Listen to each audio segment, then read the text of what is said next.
Primera de Tesalonicenses, capítulo 4, versículo 1 al 12.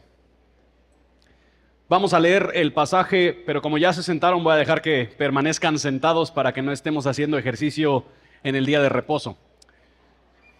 La palabra del Señor dice lo siguiente: por lo demás, hermanos, les rogamos y les exhortamos en el Señor Jesús, que tal como han recibido de nosotros instrucciones acerca de la manera en que deben andar y agradar a Dios, como de hecho ya andan, así abunden en ello más y más. Pero ustedes saben qué preceptos les dimos por autoridad del Señor Jesús. Porque esta es la voluntad de Dios, su santificación.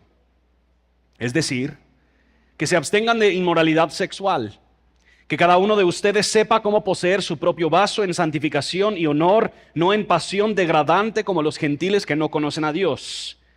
Que nadie peque ni defraude a su hermano en este asunto, porque el Señor es el vengador en todas estas cosas, como también antes les dijimos y advertimos solemnemente. Porque Dios no nos ha llamado a la impureza, sino a santificación. Por tanto, el que rechaza esto no rechaza a un hombre, sino al Dios que les da a ustedes su Espíritu Santo. Pero en cuanto al amor fraternal, no tiene necesidad de que nadie les escriba, porque ustedes mismos han sido enseñados por Dios a amarse unos a otros. Porque en verdad lo practican, como con todos los hermanos que están en toda Macedonia. Pero les instamos, hermanos, a que abunden en ello más y más, y a que tengan por su ambición el llevar una vida tranquila, y se ocupen en sus propios asuntos, y trabajen con sus manos, tal como les hemos mandado, a fin de que se conduzcan honradamente para con los de afuera y no tengan necesidad de nada. ¿Te has preguntado en algún momento cuál es la voluntad de Dios para mi vida? ¿O soy yo el único medio perdido y confundido en esta vida? Yo creo que obviamente cada uno de nosotros llegamos a momentos cruciales, momentos de transición en nuestra vida o momentos de tensión, dificultad. Nos topamos con malas noticias, con una situación inesperada y empezamos con esta inquietud y esta duda: Dios, ¿qué debería yo hacer? ¿Cuál es tu voluntad para mi vida? Y en este pasaje, aunque Pablo no te dice con quién casarte o si te deberías casar, aunque Pablo no dice qué trabajo deberías seleccionar o si deberías comprar lo que estás buscando comprar, Pablo establece muy claramente cómo es que Dios ha revelado lo que es su voluntad a ciencia cierta, sin lugar a duda, para cada uno de los creyentes. Y podemos resumirlo en tres cosas muy sencillas. Número uno, que abundemos en agradar a Dios. Número dos, que abstengamos de la inmoralidad sexual. Y número tres, que abundemos en amor fraternal. Ahora, la voluntad de Dios ocupa mucho más que solo estas cosas, pero podemos decir con plena certeza que estas cosas sí están incluidas dentro de la voluntad de Dios para cada una de nuestras vidas. Que abundemos en agradar a Dios, que abstengamos de la inmoralidad sexual y que abundemos en amor fraternal.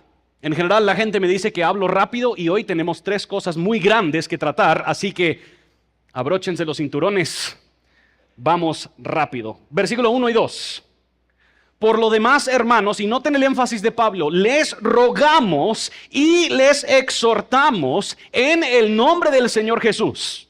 Como que Pablo quiere decir: oye, esto importa. Lo que estoy a punto de decirles importa.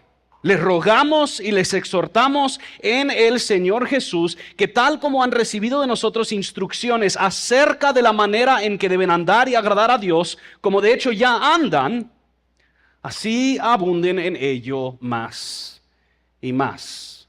Hay una fuerza, una potencia de lo que Pablo está diciendo a los tesalonicenses en este pasaje. Él quiere agarrarles la atención y que ellos sepan que de las cosas que él les viene diciendo, por supuesto que hay mucho por el cual halagar a los tesalonicenses, y hemos visto en múltiples ocasiones cómo Pablo halaga el esfuerzo y el crecimiento de los tesalonicenses. Él está diciendo: ya les hemos dado, les exhortamos y rogamos que sigan prestándole atención a las cosas que nosotros les instruimos y que abunden más y más en ello. Específicamente, en cómo deben andar y agradar a Dios. Ahora, un par de cosas que nosotros podemos deducir de estos versículos. Primero que nada, si hay alguna carta en donde pareciera que la iglesia ya ha alcanzado un nivel de madurez, podríamos decir que es la carta a los tesalonicenses. Pablo habla de forma muy positiva, pero aún así, él está diciendo, en todo lo que hacen, abunden más y más, que hasta cierto punto, la madurez cristiana es un proceso, no un destino. Que seguimos nosotros creciendo en aquellas cosas donde estamos viendo victoria, donde estamos viendo crecimiento. Pablo los insta a que abunden más y más, pero específicamente que abunden más y más en cómo andan en agradar a Dios. Que la premisa sencilla de la vida cristiana no es primeramente el apego tedioso a una serie de normas. El objetivo o el objeto de la vida cristiana es Dios. Quien busca el cristiano agradar es a Dios. No es una simple obediencia a normas y reglas. La pregunta principal no es hasta dónde puedo o qué debo o qué no debo. La pregunta que debería regir la vida cristiana es, en este momento, ¿cómo puedo yo agradar a Dios? Todos los días, cuando nos levantamos, cuando nos acostamos, cuando estamos en el trabajo, cuando andamos en el tráfico, ¿cómo puedo yo agradar a Dios? Que por supuesto deberíamos vivir nuestras vidas de tal manera que nos importa agradar a Dios. No porque su aprobación de nosotros depende de nuestro esfuerzo, más bien como hijos seguros en el amor de nuestro Padre, a quien nosotros tenemos un gran amor tierno. Nosotros queremos traerle gozo y queremos agradar a Dios. ¿Cuál es la voluntad de Dios para tu vida? Abundar en agradar a Dios. El fin principal por el cual tú fuiste creado.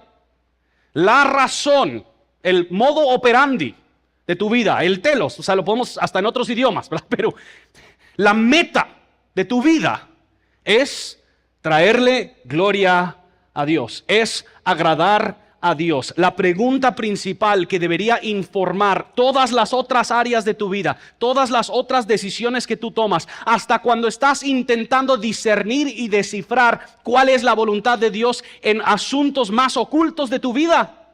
¿Con quién te deberías casar? ¿Qué trabajo deberías obtener? La pregunta es, ¿cómo puedo agradar a Dios? Pero Pablo profundiza en cómo luce una vida que agrada a Dios. Y él resalta esta idea en versículo 3.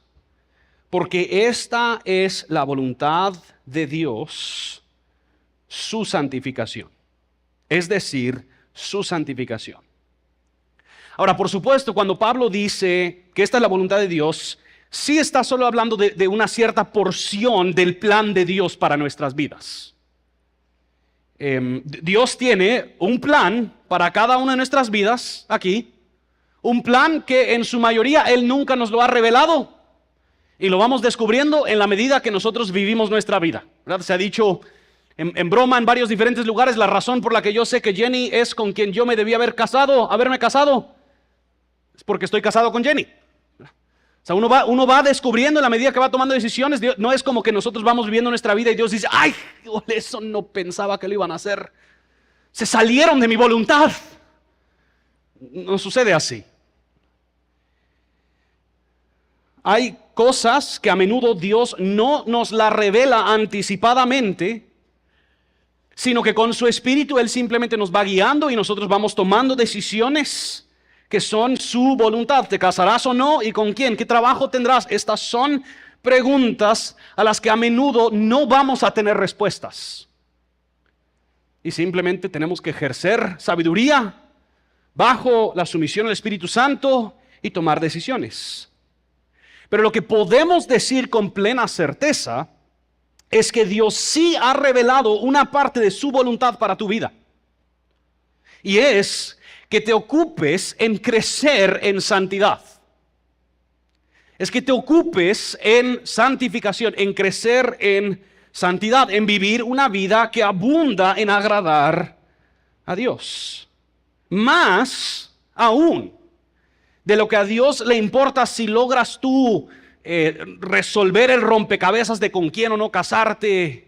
Más aún que todo eso, Dios ha revelado muy claramente. Si tú quieres saber qué es lo que quiere Dios de mí en mi vida, Él quiere que te ocupes en tu santidad. Él quiere que te ocupes en la santificación. Él quiere que tú vivas una vida que le agrada a Él. ¿Cuál es su voluntad? Ocúpate en la santificación. Y será verdaderamente difícil obedecer a Dios en las otras áreas más ocultas si en nuestra vida cotidiana no nos interesa obedecer a Dios en la santidad. O sea, nosotros queremos que Dios nos revele esta parte. ¿Con quién me voy a casar? ¿Me voy a casar? ¿Qué trabajo voy al final tener? ¿Cuál va a ser el fin último de mi vida? ¿Cuál va a ser mi contribución? ¿Cómo va a ser mi familia? ¿Cómo va a ser mi situación económica? Nosotros queremos que Dios nos revele esa parte, pero la parte que sí nos ha revelado, ocúpense en su santificación, vivan una vida que agrada a Dios, esa parte, pues sí.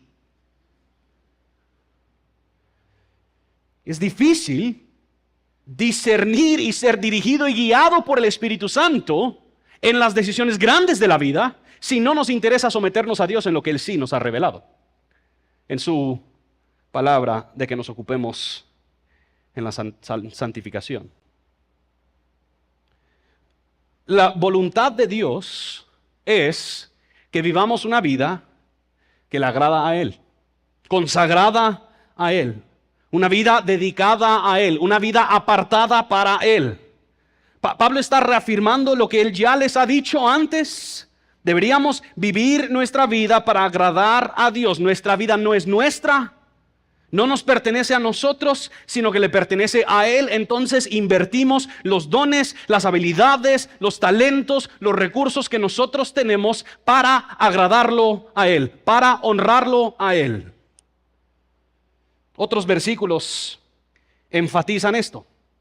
Romanos 6, 12 al 13 dice: por tanto no reine el pecado en su cuerpo mortal para que ustedes no obedezcan a sus lujurias, ni presenten a los miembros de su cuerpo al pecado como instrumentos, sino preséntense ustedes mismos a Dios como vivos de entre los muertos y a sus miembros a Dios como instrumentos de su justicia. Hebreos 12, 14. Busquen la paz con todos y la santidad, sin la cual nadie verá al Señor. La voluntad de Dios para la vida de la iglesia es que abundemos en obras que le agradan a Él, en obras que se ocupan de la santidad. Pero Pablo se enfoca en un área particular de la santidad. Él sigue en versículo 3, la voluntad de Dios es su santificación. Y dice en versículo 3, es decir, que se abstengan de la inmoralidad sexual. ¿Listos? La palabra que Pablo usa aquí es porneia, que tal vez ya lo han escuchado antes.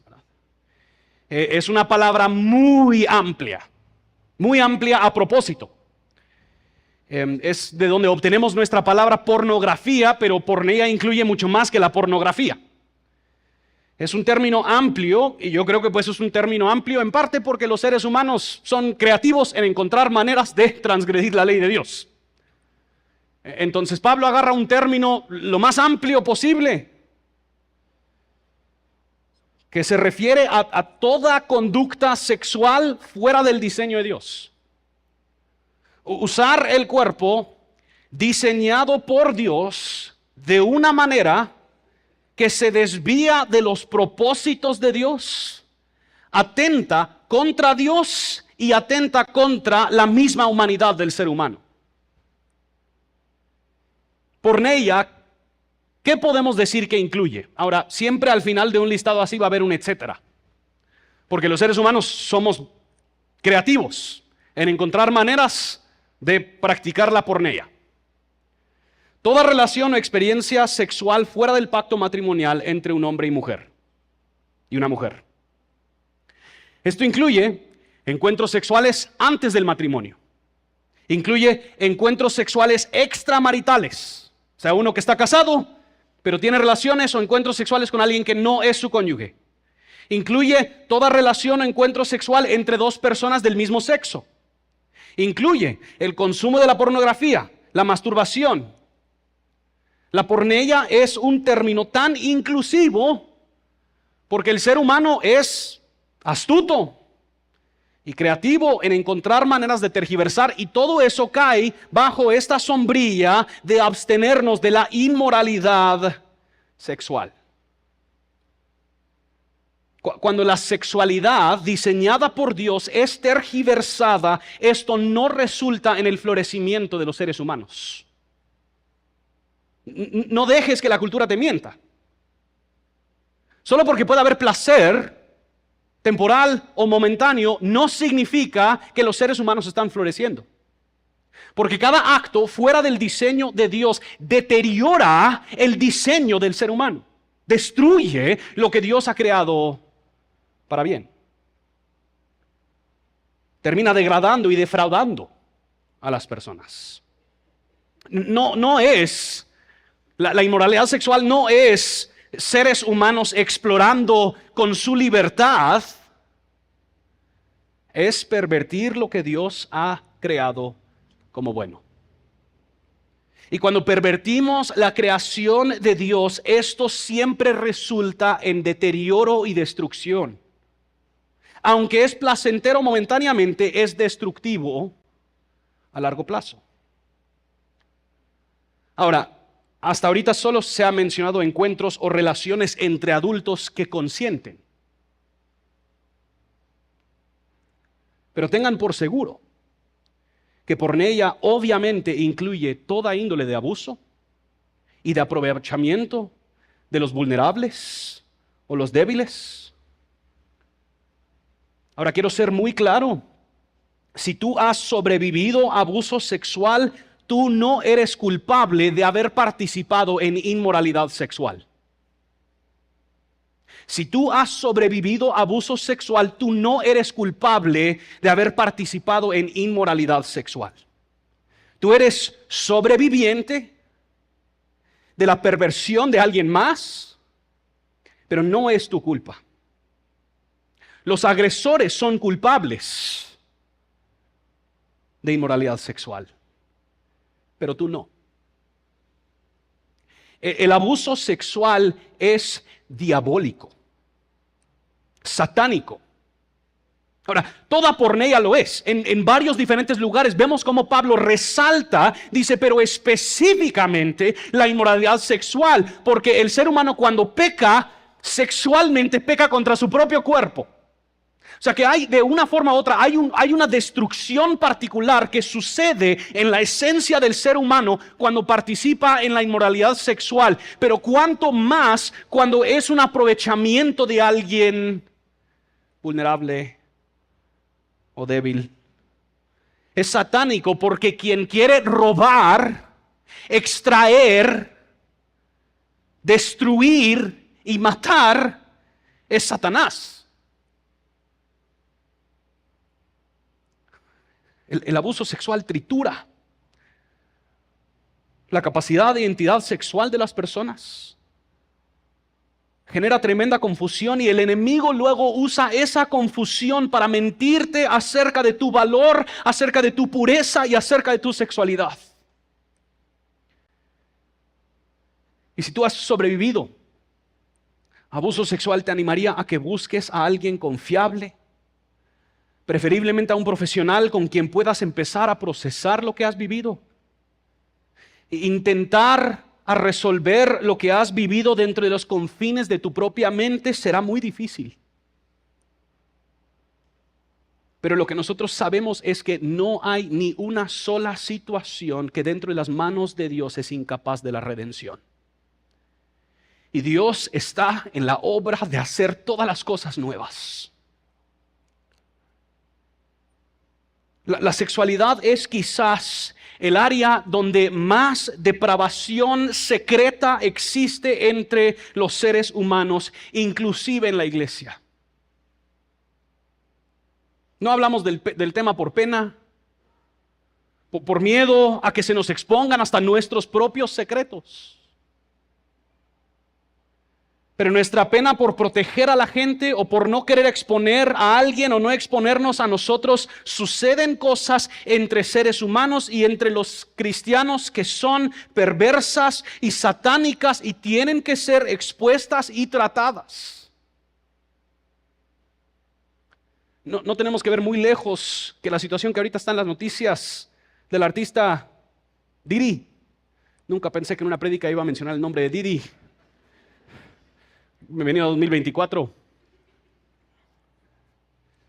Eso no es simplemente libertad de expresión. Eso no es simplemente una libertad, una liberación sexual. Eso es satánico. Eso es perversión total de la belleza creada por Dios. Es el aprovechamiento y la denigración de otro ser humano con el fin de extraer de ellos mi placer. Y noten lo que dice Pablo en versículo 6. Él es enfático. Porque el Señor es el vengador. Amén. En todas estas cosas, Pablo está afirmando que Dios no está pasivamente permitiendo que estas cosas suceden, sino que Él está manteniendo cuentas. Y Dios es el vengador. Y cuando alguien defrauda a otra persona, cuando alguien se aprovecha de alguien más, Dios está manteniendo la cuenta. La premisa de Pablo es sencilla. Una vida que agrada a Dios, que está siendo santificada, es una vida que posee dominio sobre el uso de su cuerpo, dirigiendo su cuerpo hacia los fines diseñados por Dios y no tergiversando lo que Dios ha creado como bueno. Es importante afirmar, Pablo está condenando la porneia, la inmoralidad sexual, mas no el deseo sexual o el sexo. No lo está condenando. Él está condenando la tergiversación de algo creado como bueno. Dios hizo el sexo y lo diseñó de tal forma que es placentero. Yo sé que esto puede sonar escandaloso y no quiero ser muy gráfico, pero hay partes del cuerpo masculino y femenino que su único propósito es placer sexual. Y Dios hizo esas partes. Dios lo diseñó. Y lo diseñó para que no simplemente los seres humanos procrearan, no era solo como un incentivo para que se multiplicaran, sino para que disfrutaran de la plenitud, de la intimidad, del pacto matrimonial. Entonces déjame hablarle a dos grupos diferentes por un momento. Primero déjame hablarle a los solteros. Y con solteros me refiero a aquellos que no están casados, ¿verdad? Puedes tener tu novia, pero solteros, ¿verdad? El pináculo de la vida no es el placer sexual. El pináculo de la vida no es el placer sexual. La sexualidad es un regalo de Dios, pero experimentar el placer sexual no es el fin de la vida. No asciendes a un nivel espiritual nuevo al experimentarlo. Tu Señor y Salvador Jesucristo vivió la vida más plena, más satisfecha, más llena, más perfecta. Y nunca tuvo un encuentro o intimidad sexual. La vida de Jesús nos demuestra que hay plenitud de vida sin sexo. El sexo no es necesario para la plenitud de vida. A la vez, si está entre la voluntad de Dios que algún día te cases, ocúpate de abstener de la porneia. Ocúpate de abstener de la inmoralidad sexual? Mira, todos, cada ser humano, independiente de lo que sucede antes de que se casan o no, todo ser humano llega al matrimonio quebrantado sexualmente. No hay quien su sexualidad no ha sido afectado por la caída y por el pecado. Pero cuando nosotros activamente participamos de la inmoralidad sexual, eso simplemente contribuye a más confusión y a más tergiversación a lo que nosotros traemos al matrimonio. Y entonces llegamos con expectativas imposibles, con ideas que no tienen espacio o lugar dentro del pacto matrimonial, que tendrán efecto a lo largo del matrimonio. Ahora de nuevo, no hay historia tan lejos que es incapaz de ser redimida por Dios. Pero eso no debería llevarnos a simplemente buscar lo que querramos. El llamado de Pablo es claro: absténganse de la pornea. Ahora, a los casados, la intimidad sexual debería, esto es orden pastoral, ¿listos? La intimidad sexual debería ser algo frecuente y regular en un matrimonio. Amén, amén. Debería. Cuando un matrimonio carece de intimidad sexual, a menudo, no siempre, pero a menudo esto es un indicador de que hay otros factores no saludables en su vida o su matrimonio. El sexo fue dado por Dios como un regalo a las parejas para explorar y disfrutar de la plenitud del placer sexual en un entorno seguro, en un entorno honroso, en un entorno servicial. Hay muchos factores que contribuyen a una intimidad saludable de una pareja. Muchos factores. Esto no es simplemente que la biología funcione como debería funcionar, incluyendo dónde duermen los niños, incluyendo cómo manejan sus horarios, su nutrición y ejercicio, su estado emocional, el haber tratado su pasado. Con Jenny nos hemos sentado en mucha consejería matrimonial y es increíble la infrecuencia de intimidad sexual en muchos matrimonios. Por supuesto que requiere un esfuerzo. Ahora, yo sé que quizás para los solteros eso suena absurdo. ¿Cómo así? Requiere un esfuerzo. A veces la vida es un chiste oscuro. Quizás requiere un esfuerzo higiénico. Quizás requiere un esfuerzo de hacer el tiempo, el espacio. Requiere un esfuerzo romántico. Hombres. Pero muchos matrimonios sufren de infrecuencia sexual porque abunda o ha abundado la pornea. Porque uno o el otro está consumiendo pornografía. Donde su mente ha sido tan afectada en cuanto a las expectativas normales que prefiere imágenes falsas en una pantalla al cuerpo humano que tiene acostado a la par.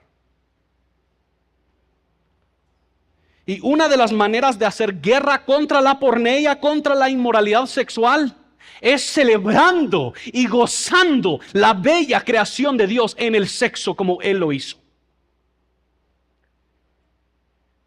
Y Pablo lo deja claro, que ignorar esta instrucción de abstenerse de la inmoralidad sexual no es oponerse a Pablo ni a otro ser humano, es oponerse a Dios. Él dice en versículo 8, por tanto, el que rechaza esto no rechaza a un hombre, sino al Dios que les da a ustedes su Espíritu Santo. ¿Quieres obedecer la voluntad de Dios? absténganse de la inmoralidad sexual y cultiva tu vida sexual según el diseño de Dios. Ya pasó. Al tercero.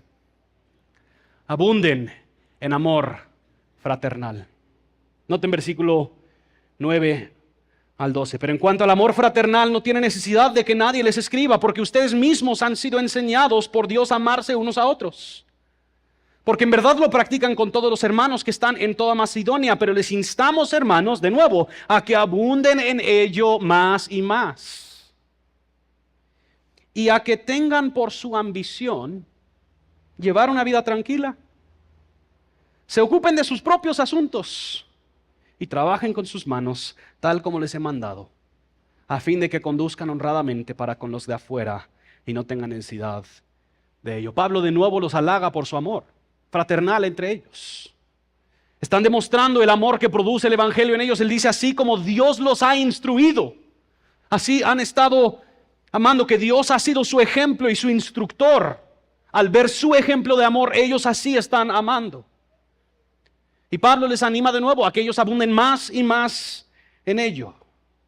El amor cristiano es tal que uno nunca se vuelve experto en el amor cristiano. No puedes poner eso en tu CV, en tu currículum. Experto en amor cristiano. Por más que crezcamos en nuestro amor, nuestro sacrificio, nuestra generosidad, nuestro servicio, siempre vamos a poder abundar más y más y más. Y Pablo se enfoca de nuevo en un área particular en el cual ellos puedan abundar en este amor fraternal. Les da 3 instrucciones. Ahora, es aquí donde yo sí hubiera querido que Pablo fuese chapín, porque tiene la frase idónea. Lo que Pablo quiere decir con estas 3 instrucciones es que no sean chutes. No sean chutes. Noten las 3. Dice que tengan por su ambición vivir una vida tranquila. Ocúpense de sus propias ondas. Si bien que se chocó el carro ahí en la calle, simplemente manejen, por favor, para bendición y rapidez de todos los demás que estamos en la calle. No tienen que detenerse para evaluar todo, tomar medidas. Ocúpense de sus propios asuntos y trabajen con sus manos. Ha habido mucho debate alrededor de cuál será el motivo por el cual Pablo les dio estas 3 instrucciones. ¿Qué estaba pasando en Tesalónica que obligó a Pablo a dar estas instrucciones? Algunos suponen que la congregación estaba interfiriendo en la operación de la iglesia. Y esto, aunado al pasaje que veremos en capítulo 5, donde Pablo dice que deberían tener en alta estima a sus líderes, era una forma quizás de Pablo corregirlos. Ocúpense de sus propios asuntos. Otra perspectiva es que la iglesia tenía muchos indisciplinados, entrometidos, que andaban murmurando y queriendo saber cuál era el chisme del día.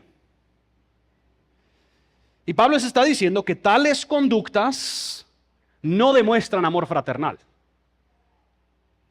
Estas 3 instrucciones, tener por su ambición vivir una vida tranquila, ocuparte de tus propios asuntos y trabajar diligentemente con tus manos, corren en contra de lo que la sociedad a nuestro alrededor nos dice, de hecho. Sabemos lo complejo que esto ha de ser para nuestra época. Vivimos en un mundo donde, especialmente por las redes sociales, la autopromoción y la autoexposición son elevadas y celebradas. Todos quieren ser las personas quienes cambian el mundo. Todos quieren tener el trabajo activista que por fin interviene en el escenario político y social. Todos quieren tener la idea que altera por completo una industria. Todos quieren ser influencers o líderes de pensamiento. Y mientras que la ambición por utilizar nuestros dones al máximo no es malo, hemos perdido la cordura. Y necesitamos de nuevo recuperar un sentido de una vida fielmente tranquila, callada y ordinaria. No sean chutes. Ahora, esto no es un llamado a ser mediocre. Por supuesto que deberíamos ser excelentes. Pero solemos creer erradamente que la excelencia es una constante rutina de entusiasmo y emoción. Una constante rutina de excitación espiritual y emocional donde mi individualismo está por delante y todos están viendo lo impresionante que yo soy. Todos están siguiendo mi rápido ascenso a la grandeza y perdemos de vista el tremendo y enorme valor de la fidelidad en las cosas cotidianas e invisibles. Y hasta la misma iglesia se ha contagiado de esta angustia y ansiedad. Hemos perdido de vista la simpleza de hacer lo mismo semana tras semana. Si hacemos lo mismo, la gente se aburre. Hay que mantenerlos entretenidos, pastor. Con una sensación de que esta iglesia es donde realmente está la acción. Esta iglesia es la que realmente está cambiando el mundo. En todo. En lo religioso, lo relacional, lo laboral, queremos resultados grandes, sensacionalistas, ostentosos, que demuestran lo impresionante y espectacular que somos nosotros y que es nuestra vida. Y queremos poder publicarlo, pero de una forma así muy humilde, para que la gente nos aplaude. ¡Wow! ¡Qué buzos son los de Iglesia Reforma! En su libro Ordinario, Michael Horton hace referencia a una cita de otra autora que se llama Tish Harrison Warren, que escribió un libro acerca de lo mismo, más o menos la misma temática. Y ella describe lo siguiente, me encanta esto. Ella dice, pero he llegado a un punto en el que ya no estoy segura de qué considerar a Dios como algo radical.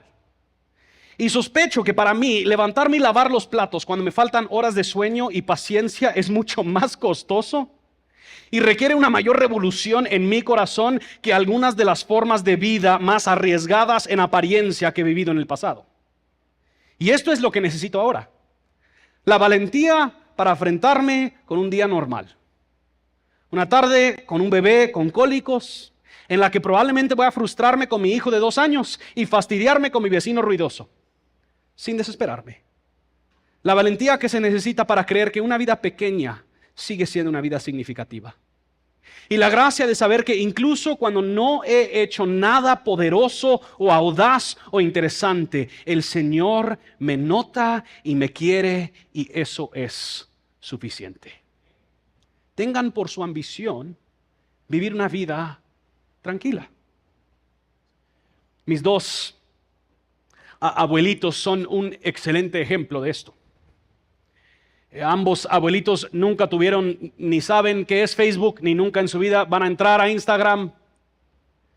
Ninguno de ellos tenían a personas que les interesaba su opinión acerca de algún tema. Ambos de ellos trabajaron más de 40 años en fábricas de maquinaria. Uno en control de calidad, otro en mecánica. Uno de ellos trabajó por la mayoría de su vida la jornada de noche.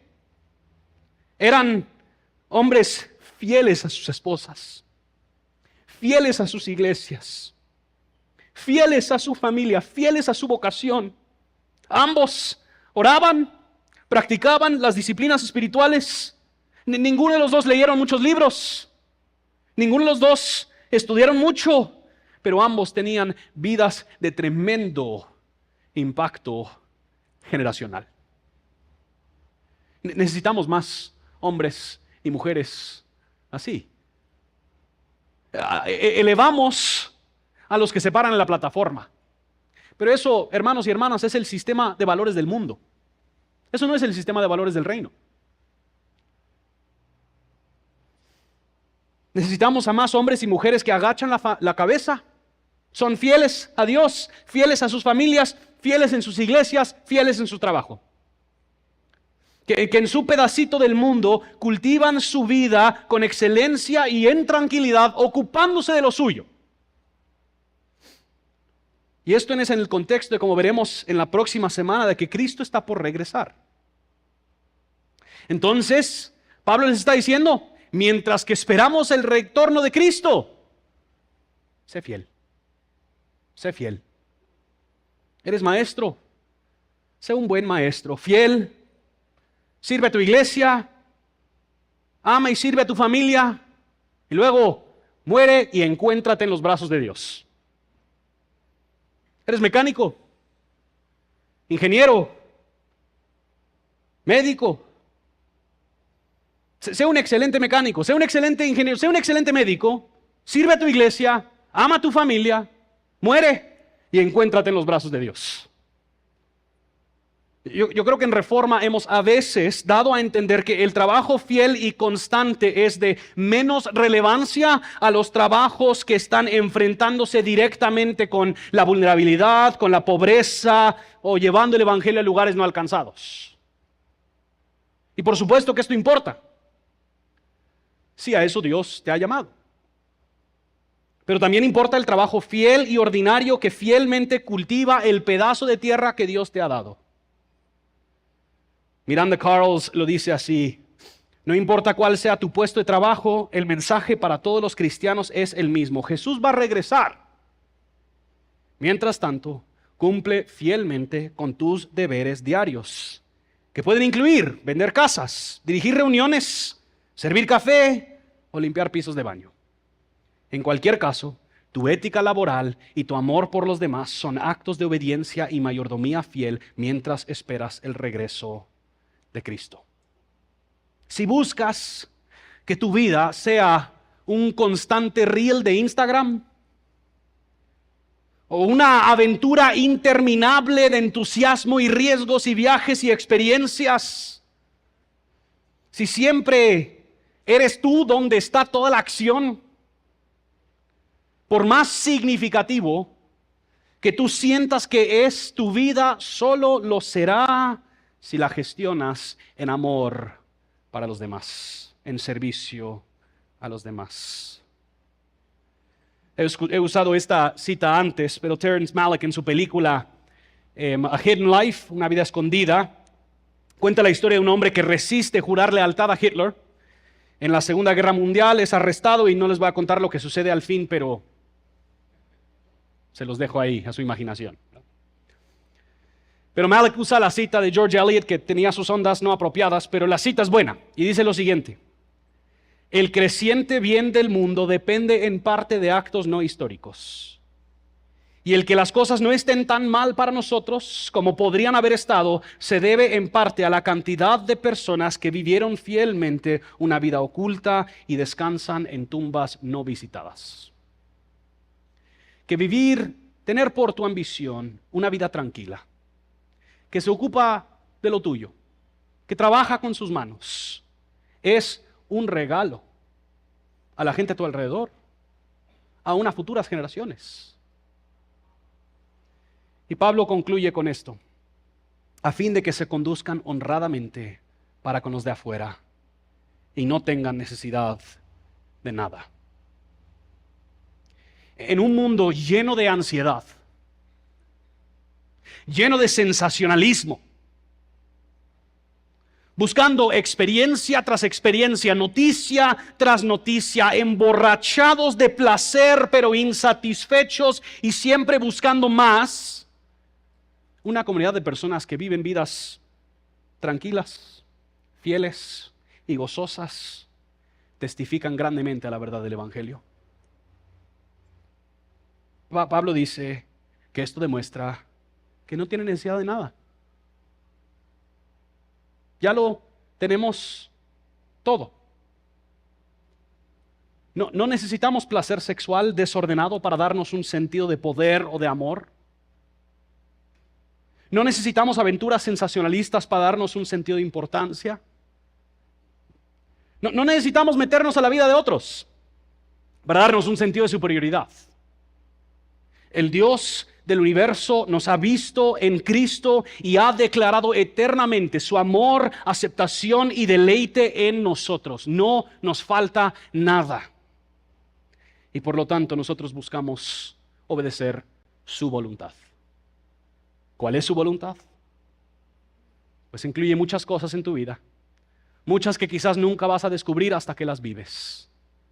Pero por cierto, podemos decir que incluye que tú y yo abundemos en agradarle a Él, que abstengamos de la inmoralidad sexual y que abundemos en amor fraternal. Voy a invitar al equipo de música que pasen adelante. Perdón, algo tarde mucha, pero voy a contar un par de chistes aquí mientras suben.